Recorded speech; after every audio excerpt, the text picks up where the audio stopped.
warahmatullahi wabarakatuh. Halo sahabat Taranir TV. Saat ini saya sedang berada di Auditorium Ali Hachmi Universitas Islam Negeri Araniri dan sedang berlangsungnya kegiatan Yudisium Fakultas Dakwah dan Komunikasi gelombang ketiga tahun ajaran 2023-2024. Bagaimana berita selengkapnya? Simak liputan berikut ini. Yudisium Fakultas Dakwah dan Komunikasi Universitas Islam Negeri Araniri catat peningkatan lulusan sebesar 70,35%. Fakultas Dakwah dan Komunikasi Universitas Islam Negeri Araniri Banda Aceh kembali mengadakan Yudisium Sarjana gelombang ketiga tahun 2024 dengan tema Menjadi Sarjana Dakwah yang Komunikatif, Religius, dan Peduli Sosial.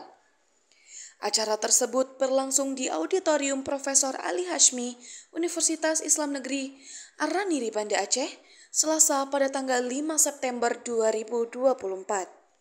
Wakil Dekan 1 Bidang Akademik dan Kelembagaan Fakultas Dakwah dan Komunikasi, Mahmudin, melaporkan bahwa adanya peningkatan sebanyak 70,35% dari Yudisium gelombang kedua.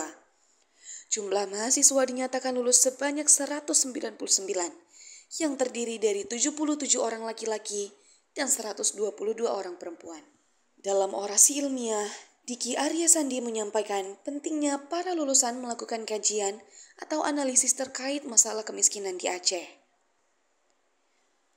Dekan Fakultas Dakwah dan Komunikasi, Kusmawati Hatta, dalam amanatnya berharap agar mahasiswa lulusan Fakultas Dakwah dan Komunikasi memiliki keterampilan dan kreativitas yang kemudian bisa dipraktekkan ke masyarakat. Ia juga mendorong mahasiswa Fakultas Dakwah dan Komunikasi untuk tidak berhenti hanya pada jenjang strata 1.